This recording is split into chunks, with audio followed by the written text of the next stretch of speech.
Hello, everybody. Welcome back to Left Reckoning. My name is David Griscom, and I'm joined here by Brian Mier, correspondent for Telesur English, a good comrade and friend, and participant in this really awesome new documentary, Dismantling Brazil, Bolsonaro's Neoliberal Agenda, which I'll have links to in the show notes, and also tweet that out on Twitter for everybody to check out. How's it going, Brian?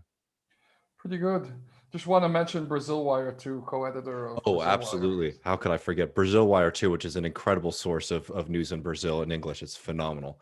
And it's been a really big help to us at Left Reckoning and also just crucial to all of our work at TMBS over the years. So really thankful for that work too. Well, Brian, I want to talk about this documentary, but there just has been this hilarity, and I just need you to explain it to the American audience out there with the president of Brazil, Bolsonaro, who has found himself in another controversy, something that he seems to trip into week after week. But this one surrounding condensed milk, if I get that right. Yeah, yeah. Well, so this is his thing. He uses condensed milk as part of his fake everyman image. Hmm. This is a guy who was a federal congressman for almost 30 years, during which period he only passed two bills the entire time. A lot of times just sleeping in Congress. Who's part of the elite establishment, but he ran as an outsider, kind of like Trump did. And Hmm. so part of his outsider image is that he's just a simple man with simple tastes. And so he always talks about his penchant for condensed milk on toast with breakfast, which is a real like poor person's breakfast in Hmm. Brazil. And when John Bolton came to visit him and he saluted John Bolton in violation of Brazilian sovereignty laws, he offered Bolton condensed milk on toast. Yeah. Imagine his mustache full of Yeah, no, condensed that's not a safe disgusting. food for Yeah, him. gross. Um, but and so then after all of this blah blah blah about condensed milk, it turns out on Brazil's governmental transparency page, where all branches of the government are legally required to post all of their budget expenditures of the year due to a law that Lula passed in 2009. It was his Mhm. idea. It came out that last year the president's office spent $3 million on condensed milk at $35 US a can which costs Oh, about Jesus, yeah. $1.50 in the local supermarket Mhm. on a no bid contract with a friend. And this guy's now saying that they only bought like two boxes of condensed milk cans from Oh, him. Lord. So it's funny because it's condensed milk, but it's actually just embezzlement. And when you consider that Lula was arrested and removed from the presidential elections for supposedly receiving a free upgrade on an Mhm. apartment, which he never purchased, there's no records of him ever going there, and there's no paperwork. The deed of the apartment was still in the name of the construction company when they put him in jail. Mhm. Um, you know, that apartment upgrade, the entire value of the apartment in question that he never lived in or anything was 600,000 US dollars, more or less. Okay, so I see Brian Winter from America's Quarterly and Azcoa, who's a guy, former Reuters chief in Brazil, who feeds all of this information into the Guardian and the New York Times. Mm. His former assistant editor is now New York Times Latin America editor, Juliana Barbosa, and they have a revolving door with New York Times and stuff. He tweeted out yesterday that Brazilians should just move on and forget about this Oh, Lord. because it's just condensed milk. And it's like, okay, but during the lead up to Dilma Rousseff's impeachment over a budgetary infraction that didn't involve any personal enrichment, that she was later exonerated from, that the Senate legalized one day after she left office, because every mayor's office, every governor and every president ever has always done this. It's just, a budgetary infraction called fiscal peddling. When that was happening, Brian Winter in America's Quarterly participated in like 14 major media interviews, NPR, New York Times, and everything, saying that the impeachment was important for Brazil. And then Mhm. all the governmental institutions are working. So why is he saying just move on when it's not an issue of condensed milk, it's $3 million. Mhm. That's a pretty large amount of investment. it's impeachable, you know. Hmm. And also, I guess the one other thing that's made the news is that he told a journalist during a press conference to stick a can of condensed milk up his ass, Jesus asking Christ. a question about it, which is just typical Bolsonaro, Hmm. really. You know, he's a fascist, and you know that's And how he does it. and lately too, just so people who haven't been following what's happening in Brazil, there has been pretty significant shows of dissatisfaction against Bolsonaro. Serious calls for his impeachment and these large motorcade protests. Am I right? Well, yeah. I mean, he's never had, over 40%. I think he creeped a little bit over 40% approval rating at one point during the height of these monthly cash transfers for COVID emergency relief. He authorized. It's funny to point this out because even the worst world leaders are doing better than the United States on this. Because he authorized 60% of the monthly minimum wage for all Brazilians during COVID last year. And so his popularity spiked about 10 points. But then basically, he spent the last 3 months. First of all, he cut the COVID relief in half this month, which is Mm. already causing a lot of grumbling. One third or 30% of a minimum wage is not enough to really do anything with, even for the poorest people in the country. But he also spent like 90 days telling everyone that Trump had really won the election, that Biden had stolen. He was citing like Sidney Powell and all of the conspiracy theories, and that on January 6th, they were going to interrupt the electoral college count. Trump was going to stay in office.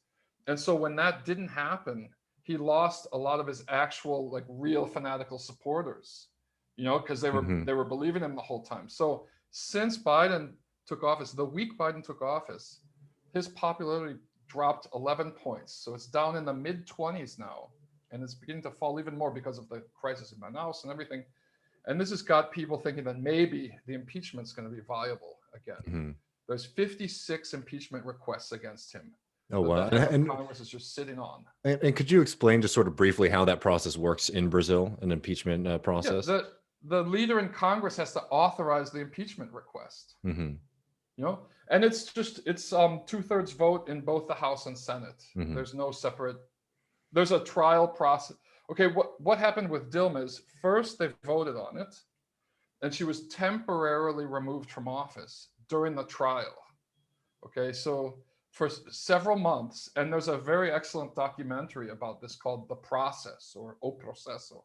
I actually like it even more than Edge of Democracy because it's such good, like, fly on the wall documentary making, just following around some key figures in the PT party during this period after Dilma was temporarily removed before the final impeachment vote, when this trial goes on. And then after that trial, the the Supreme Court has to authorize the results of the trial, and then she's finally, or whoever is finally impeached. Okay.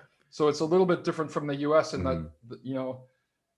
well, it doesn't even make any sense now comparing it to No. what just happened in the Yeah, U.S. honestly, the U.S. system doesn't even make sense for Americans at the end of the day. Oh, We're talking about impeaching the same guy twice, right? yeah. Um, After he's left office. yeah, exactly. We'll let that be. But yeah, and so yeah, and that would be very, it would be very important, obviously, to protect people's livelihoods and lives after this horrible onslaught that we've seen with Bolsonaro in power. And he still has a couple more years left in his term. So this is something that would actually, create a serious benefit for folks. But let's shift gears a little bit and start talking about this documentary. And to introduce it, you have been letting me know that there was a connection or a conversation that you've been having with Michael about this documentary as you had been working on it. Well, it sucks, but I just found out that I'd been hired to work on it Hmm. like 2 weeks before he passed away. And me and Michael used to talk all the time on WhatsApp, and Hmm. unfortunately, all of the audio messages I had for him got lost from Oh WhatsApp. no. I had like a Hmm. year of audio messages. Some of them were really funny. Some of them were just jokes, Hmm. you know. Some of them jokes that I can't really repeat. Yeah. Jokes about people. Hmm.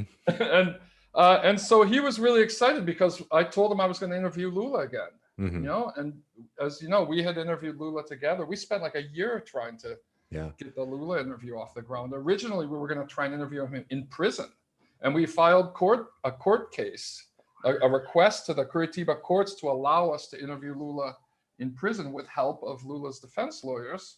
And we were in line for it when Lula got out. So we were the first foreign journalists he spoke to after being released from prison, if I'm not mistaken. I mean, he might have given like a 1-minute soundbite to BBC or something, but other than that, the first like real interview. So that was really cool. And so obviously I was looking forwards to getting some input from him on the new interview I did with Lula. You know, I was planning on going over all my questions with him and stuff like that. So it was for that and many other reasons, it's just totally sucked. 2020 was a shit year. Yeah, no doubt about it. Yeah. But I mean, I think he definitely would have appreciated this film, and a few aspects of it in particular I was struck by was, on TMBS and in your work, there's been a lot of talk about lawfare and the unfair trial against Lula and all of the corruption involved in that, and specifically the United States role in it. But what can oftentimes, I think, be lost to just sort of like the general public is what that was for, right? And what that was for was to wage war on working class people. And that's why the title of the documentary, I think, is so strong: Dismantling Brazil, Bolsonaro's Neoliberal Agenda. And the film starts by showing the immiseration that people have felt in the transition to Bolsonaro's presidency, when he has basically implemented neoliberalism on a large scale across the country, particularly when it comes into providing services, to the poor. And I think there's a few different aspects of like his neoliberalism that I would like to touch on, but I think to start with, we have to talk about the private sector. Basically, him opening up the Brazilian government, essentially, in a lot of ways, as a fire sale for foreign investment and foreign buyouts to state-owned companies. Yeah, well, if you look at the history of coups d'etats in Latin America, they're always about this. I mean, 73 in Chile was to try and privatize the copper, which was their main industry, and it was orchestrated in partnership between ITT Corporation and the US government, CIA, and whatever. So first of all, in the case of Bolsonaro, one thing we tried to make as clear as possible in the documentary is that there's been full continuity between Michel Temer government, which is the government that took over after Dilma Rousseff was illegitimately impeached on nothing, and Bolsonaro. So that what happened is, and Michel Temer even admitted publicly in a meeting at ASCOA, American Society Council of Americas, that Dilma Rousseff was thrown out of office because she wouldn't adhere to this economic plan called Bridge to the Future. And people have looked at the plan and noted that it looks like it was originally written in English and translated to Portuguese with Google Translate. And what it is it's like a Washington consensus laundry list. And so this is what started immediately with Temer, and with Bolsonaro, it's just been continuity. It's dismantling labor rights. They transformed Brazil into a right-to-work country and gutted all of the funding for the labor unions. It's freezing expenditures on health and education. Before the coup, petroleum profits from the state petroleum company, which the U.S. wanted to dismantle, were earmarked 100% of the profits for public health and education. And, deregulating, lowering sentences on illegal land grabs, deregulating pesticides use, so that all these products that are illegal in the European Union are being dumped in Brazil now. And, trying to sell off state companies. Most recently, they're trying to sell off the post office. They're selling off state electric companies. And, in the case of Paulo Guedes, who's Bolsonaro's economics minister. He's an original Chicago boy. He actually studied under Milton Friedman in the 70s at University of Chicago, and is considered one of the most mediocre of the entire bunch. He couldn't even publish his dissertation, not even in Portuguese. And so he started this massive hedge fund investment bank called BTG Pactual, which today it's Brazilian, but its ownership is more foreign than Brazilian. They purchased the state bank's credit card system for 12% of its worth. The state bank Banco do Brasil, which was founded in 1807 or something, it's one of the most stable banks in the world.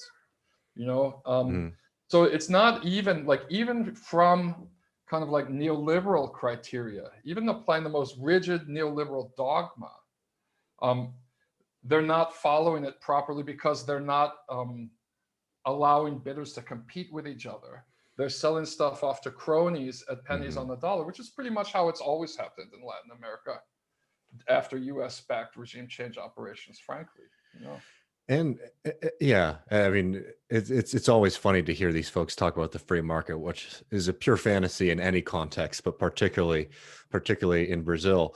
And one thing that has been really frightening has been, as you mentioned, what is happening to the environment, to the agricultural system, and also, and this is a very grand neoliberal, project, the privatization of water in Brazil too, under Bolsonaro's regime. Yeah, they're trying very hard. It's pushed through the Congress already, and Brazil is the world's largest freshwater supplier, or owner, whatever you want to call it, because it's not just the Amazon River, which is enormous. It's almost 100 miles wide at its mouth. Okay, it's not just that. It's the Guarani Aquifer, which is, I believe, the world's first or second largest freshwater aquifer, and Coca-Cola is trying to purchase it, which is just, that's the end. If that happens, really, it's going to be really bad. No, absolutely. Yeah. And basically having the state playing the primary role and trying to make sure that happens is not a position that you want to be in. And, especially if you compare it to what happened under the PT governments before, how would you describe what's happened to union power, especially legally, what's happened to union power under Bolsonaro? I know in the US, we're dealing with this fight, and it's happening very much under the radar for most people, where Uber and Lyft and all of these companies are essentially just buying elections to be able to subvert labor law. And I've talked to some Uber drivers in Brazil who are saying that very similar things are happening there, where their kind of protections have been completely undermined through the Bolsonaro government. Yeah, basically, and through the Temer government, the first round of the major labor reforms took place in the Temer government. Basically, Brazil had much stronger labor rights. First of all, I mean, the unions were suffering before the coup because of robots and computers. Like I interviewed the leader of the CUT in Sao Paulo, which is like, I guess you would call it like the AFL-CIO of Brazil, except that it's farther left wing. It's considered a social movement union, like COSATU in South Africa used to be. But he told me in the 80s there were 200,000 metal workers in the industrial suburbs of Sao Paulo, in the ABC region where Lula comes from, steel workers. And in 2015, there were 18,000. And the output, the production was higher than it was in the 80s. And that's just an example of one sector. So all over Brazil, you had this situation where the unions were losing members just because of automation. I mean, one of the historically biggest and most influential and leftist unions in Brazil is the bank tellers union. And they've just been decimated, obviously, by ATM machines, right? I mean, they're like, they lost like 80% of their membership. And this is a union that's put a lot of, former leaders into the Congress and the Senate, and even presidency of PT and things like that, and they just keep getting weaker and weaker because of ATMs. And now they've announced they're trying to privatize. They just announced they're going to shut down 350 agencies of Banco do Brasil, the state bank. So things weren't great. But then the labor law changes came, and the labor law that we had in place was much better than the US. It was one of the main reasons I loved living in Brazil so much. It was that basically you would get this labor card. When you're hired to a job, there's a 90-day trial period in which time they could fire you if it's not working out. At that point, after 90 days, they have to sign this card, and it would open up a huge amount of rights for you. For example, 1 month paid vacation a year, plus something like 17 paid holidays, plus a severance fund, which would mean that like it would save 5% of your total salary every month. And then if you were fired, the boss would have to give you all of that with interest plus a 50% fine on top of it. So when I was laid off from ActionAid after 5 years in early 2012, I got like $35,000 US severance pay from a job that was paying me maybe like $2,500 a month because the exchange rate was really good. In today's money, it would have been like bananas, at the current exchange rate. Yeah. It would have been like $600 a month. And on top of that, you would get a 13th check every year. Okay. And also it was just really hard to get fired because there's an entire labor court system set up where you could contest getting fired and you would get free legal representation. And so what happened with the labor law reforms is that beforehand, a temp worker had a limit. You could only work for 6 months as a temp. And then you'd either have to leave or they'd have to regulate your terms of employment. They eliminated that law, and they facilitated like contract workers. So that basically just, before that, it was very difficult for Uber to even operate in Brazil. Right. So now like everyone's a temp. Like when the labor laws passed, there were entire private universities that fired 100% of the staff and then rehired them without the benefits. All right. Yeah. The labor court system now, if you go into labor court and you lose, you have to pay the legal fees. So what that means is nobody who's poor or working class would ever take anything to labor court anymore. Also. No, it's extremely devastating. And I think, in the last couple of minutes, we've been sort of painting the picture for folks. But it's really important for people who might not be familiar to familiarize yourself with Brian's work and read Brasil Wire and watch this documentary, but to also start to think about what's happened in Brazil over the past few years with this lawfare against Lula and also against Dilma as well.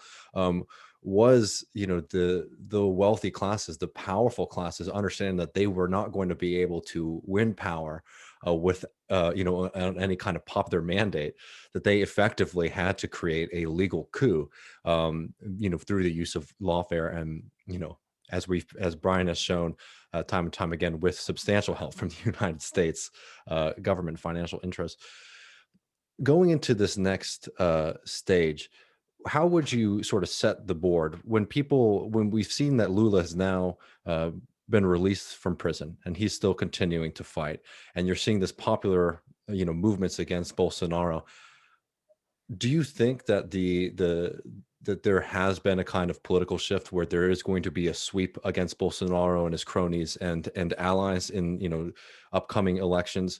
Or do you think that some of these changes that they've been able to implement for the past few years are going to be with Brazil for years and years and years to come? Well, the answer to that is complicated. First of all, I'm not sure Bolsonaro would respect an election loss, and unlike Trump, he has the military behind him. Interesting. Right? So there's that to worry about. Yeah. Even if he were impeached tomorrow, his vice president is an army general who was active during the neo-fascist military dictatorship. And he's got 17 cabinet members who are military generals, right? So there's that to worry about. And then there's the issue of this growing movement on the center right among elites to get rid of Bolsonaro as well. And I believe that probably the US Democratic Party is going to back this move to replace Bolsonaro with someone who's like polite, who doesn't say homophobic and racist things, but who maintains the economic policies. That's why Lula refused to join this broad coalition of left and center right parties. He said the PT is not going in unless you promise that your goal is to get rid of Paulo Guedes too, because there's this whole movement to just get rid of Bolsonaro and keep Paulo Guedes. But I just wanted to add one quick thing about Lula though, because it's news from today. The Supreme Court released access to some of the leaked information that the hacker provided The Intercept with. And it's stuff that wasn't publicized in The Intercept, apparently. And they released this directly to the defense team. So now there's new evidence showing that Sergio Moro, the judge, was coaching the prosecution team during the trial that he oversaw. So there's like a message that where he's like, "Are you guys sure the accusation's strong enough? You know, let me give you a few pointers here." Oh Lord. And the second information is that it's just that more information about illegal collaboration between the Lava Jato task force and the FBI, which we already know a group of 18 agents, as I point out in the documentary that I made with Michael Fox. I should mention we co-produced it. You know, a group of 18 FBI agents were meeting every 15 days for like 5 years with the Lava Jato task force, all through the time when Lula was tried and arrested. The FBI were coaching them on how to best attack him and destroy his character, you know, weaken the left. Man, it's just one of those stories that the more you prod, the worse and worse it gets. There's going to be more stuff coming out for years to come on this too, you know. I'm absolutely sure, but I mean, it's been very inspiring to see Lula back out and being back involved directly in the fight, because he is such an important leader, and the work that the PT has done over the years. You know, I have a lot of hope for a bright future there. Brian, thank you so much for joining me today.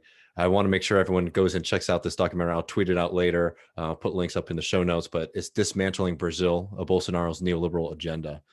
Thank you so much. Thanks a lot, David.